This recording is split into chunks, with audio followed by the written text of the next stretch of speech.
अस्सलाम वालेकुम। आज हमने रिएक्शन की एनर्जेटिक्स के बारे में स्टडी करना है। तो सबसे पहले आप लोग मेरे चैनल सब्सक्राइब करें ताकि इस तरह की एजुकेशनल वीडियोस आपको मिलती रहें। तो इसमें वो कह रही हैं कि जब कभी एनर्जेटिक्स देखने से पहले पहले हम देखते हैं कि ये कन्वर्जन जो हो रही है स्टार्टिंग मटेरियल के प्रोडक्ट के अंदर, वो यानी कि जब कभी हम ये कंसिडर करते हैं तो ये बेसिकली ऑर्गेनिक रिएक्शन होता है। ठीक है, ये मैं आपको जो है मतलब स्काइप्स की बुक से पढ़ा रही हूँ ताकि किसी को पीडीएफ की ज़रूरत भी ना पड़े और सब कुछ जो है एमसीक्यूज़ क्वेश्चंस आपको साथ साथ क्लियर होता जाए। तो वो कह रहे हैं कि ये बेसिकली कन्वर्जन होगी रिएक्टेंट्स की प्रोडक्ट के अंदर और ये ऑर्गेनिक रिएक्शन होता है।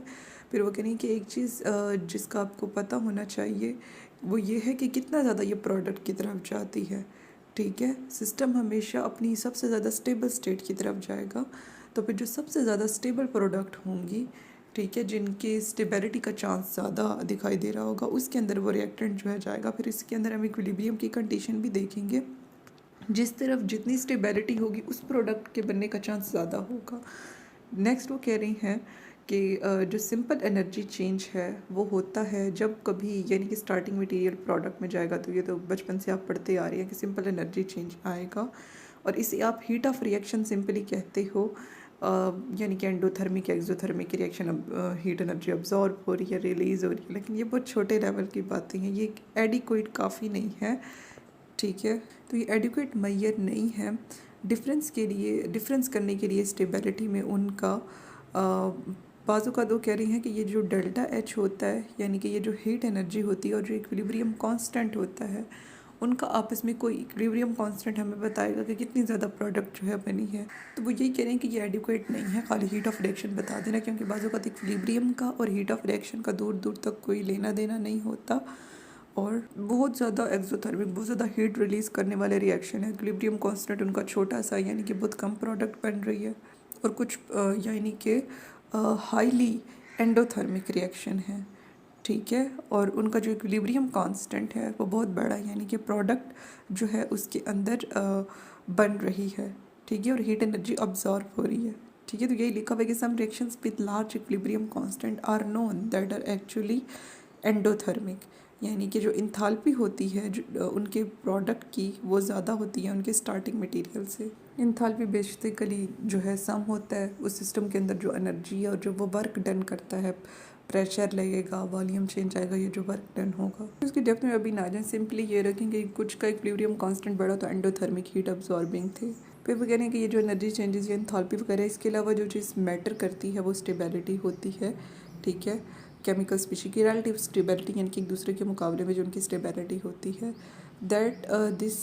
नेक्स्ट जो है वो कह रही हैं कि ये जो इस नतीजा है सेकंड लॉ ऑफ थर्मोडायनेमिक्स का, जो कि कहता है कि जो इंट्रॉपी डिसऑर्डरनेस है वो बढ़ती जा रही है और इसके अलावा वो प्रोबेबिलिटी से भी रिलेटेड होता है कि इस प्रोडक्ट के बनने की जो प्रोबेबिलिटी है, इम्कान है, वो ज़्यादा है।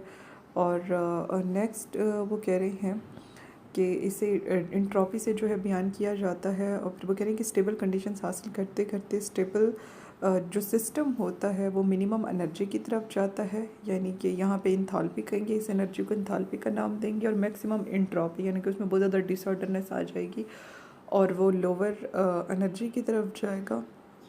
और जो फिर वो कह रहे हैं कि फिर हम रिलेशन इनका अगर आपस में देखें कि एनर्जी कम हो रही है, डिसऑर्डरनेस यानी कि एसिंट्रॉपी ज़्यादा होगी, तो इसे गिब्स फ्री एनर्जी जो है हम कहते हैं।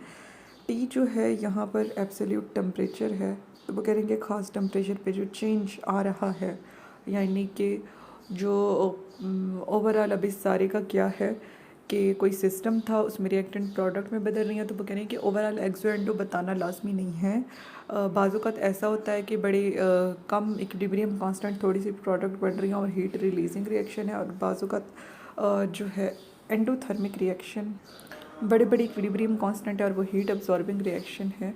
फिर वो कह रहे हैं कि जब कभी प्रोडक्ट बनती है तो एक तो वो स्टेबिलिटी को ढूंढते हैं और स्टेबिलिटी को ढूंढते ढूंढते फिर उसकी एनर्जी कम हो जाएगी, उसमें डिसऑर्डरनेस जो है ज़्यादा आएगी। ये सेकंड लॉ ऑफ थर्मोडायनेमिक को ये चीज़ जाहिर कर रही है। और ये जो रिलेशन है एक खास टेम्परेचर पे एनर्जी का, एंट्रॉपी का, इसे हम free energy, Gibbs free energy change जो है कह रहे हैं। तो यानी कि एनर्जेटिक्स में एंडो एक्सो के अलावा आपने डिसऑर्डरनेस का भी बताना है, इंथाल्पी का भी बताना है, कम होती है एनर्जी प्रोडक्ट के बनने के साथ, और फिर ये जो चेंज आ रहा है कि एनर्जी कम हो गई, डिसऑर्डरनेस बढ़ गई, इसे गिब्स फ्री एनर्जी चेंज कहेंगे, इसका भी बताना है। और हमेशा वो प्रोडक्ट बनेगी जिसकी स्टेबिलिटी सबसे ज़्यादा होगी। तो देखिए वो प्रोडक्ट बन रही है जिसकी स्टेबिलिटी सबसे ज़्यादा है।